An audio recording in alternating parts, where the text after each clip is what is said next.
రైతులకు 2 లక్షల రూపాయల వరకు రుణమాఫీ చేసి రైతు ప్రభుత్వంగా తమ ప్రభుత్వం పనిచేస్తున్నదని రాష్ట్ర రవాణా వెనుకబడిన తరగతుల శాఖ మంత్రి పొన్నం ప్రభాకర్ అన్నారు. హన్మకొండ జిల్లా భీమదేవరపల్లి మండలం ముల్కనూరు గ్రామ రైతు వేదికలో వ్యవసాయ అనుబంధ రంగాల పథకాలపై అవగాహన సదస్సు ఏర్పాటు చేశారు. ఈ సదస్సుకు ముఖ్య అతిథిగా మంత్రి పొన్నం ప్రభాకర్తో పాటు RDO Venkatesh, Bheemadevarapalli special officer Srinivas, మండల అధికారులు, రైతులు పాల్గొన్నారు. ఈ ఛానల్ను సబ్స్క్రైబ్ చేయండి, లైక్ చేయండి.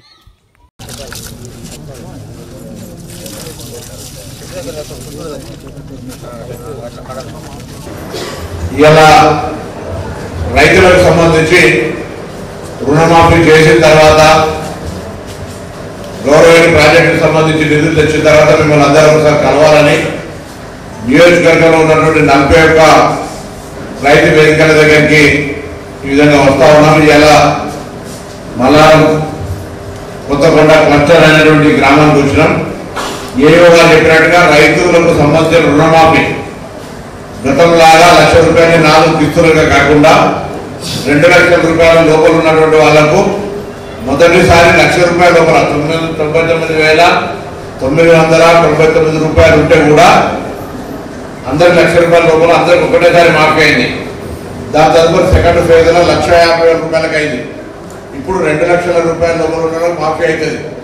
నిన్న కూడా వ్యవసాయ శాఖ మంత్రి గారు ప్రకటన చేసిండ్రు. ఎవరికైనా ఎక్కడైనా రైతు రుణమాఫీ పరంగా సాంకేతికమైన ఇబ్బందులు ఉండొచ్చు. బ్యాంకుల పేరు చక్కగా లేదనో, ఆధార్ చక్కగా జోడించకనో, బ్యాంకుకు ఆధార్కు చక్కగా లింక్ కాకుండా ఏదైనా ఉంటే కారణం చెప్పడానికి ఏఓల దగ్గర మొత్తం డేటా ఉంది. ఈ క్లస్టర్కి సంబంధించి మీకు ఏదైనా అనుమానం ఉండి రాలేదనే వాళ్ళు ప్రభుత్వం స్పష్టంగా ఎక్కడ కూడా దాచిపెట్టకుండా మీకు సంబంధించిన సమాచారాన్ని, మీకు ఉండబడేటువంటి ఒక అనుమానాన్ని సమస్యను పరిష్కరించే రీతిలో మీకు సలహా చెప్తారు. ఒకటేమో కోతుల పెడుతుంటది, రోజు పొద్దుగాల అయితే పంచాయతీ రోజు పోయి లేబర్ ఉండి చూసుకునే అవసరం పట్టది. అది ముందుంటే తెంపకపోయేది కాదు.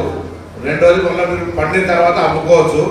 అమ్ముకుంటే ఇప్పుడు 13,500 టన్నులు ఉన్నది. ఇంకా రేటు పెరుగుతుంది కావచ్చు. ఎందుకంటే ఆయిల్ ఫామ్ అనేది మనకు సపోజ్ మనం 1 కోటి లీటర్లు మనకు అవసరం ఉంటే 90 లక్షల లీటర్లు బయటే కొనుక్కుంటున్నాం. స్కీమ్స్ మీద మాకు ఆలోచన ఉంది. నేను గొర్రెల స్కీమ్ 1 కోటి రూపాయలు 50 లక్షల సబ్సిడీ వస్తుంది. నేను ఎట్లా అప్లికేషన్ చేయాలి, లేదా నాకు డ్రాగన్ ఫ్రూట్ పెట్టేది ఉన్నది, నాకు ఆయిల్ ఫామ్ పెట్టేది ఉంది, లేదా చేపల పంట వేయాలి, లేదా కోళ్ళ ఫామ్ పెట్టాలి, ఎట్లా అనేటువంటి విషయాలు ఎవరైనా ఇంట్రెస్ట్ ఉంటే మీరు ఇప్పుడు పేర్లు రాపించి ఎవరి దగ్గర వాళ్ళు రాపించిన తర్వాత మళ్ళీ మీకు దగ్గరికి దాన్ని మా ఆఫీస్ నుంచి మీతో సమన్వయం చేసుకొని బ్యాంకు లోన్ల గురించి ఇబ్బంది పడే అవసరం లేదు. దాని ప్రకారంగా బ్యాంకుకి ఏ ఇబ్బందులు ఉంటాయో దాని ప్రకారంగా మీ అందరికీ లోన్ శాంక్షన్ చేసిన కాడ కూడా మేము ఎప్పటి నుండి సహకారం చేస్తాం మా ఆఫీసు.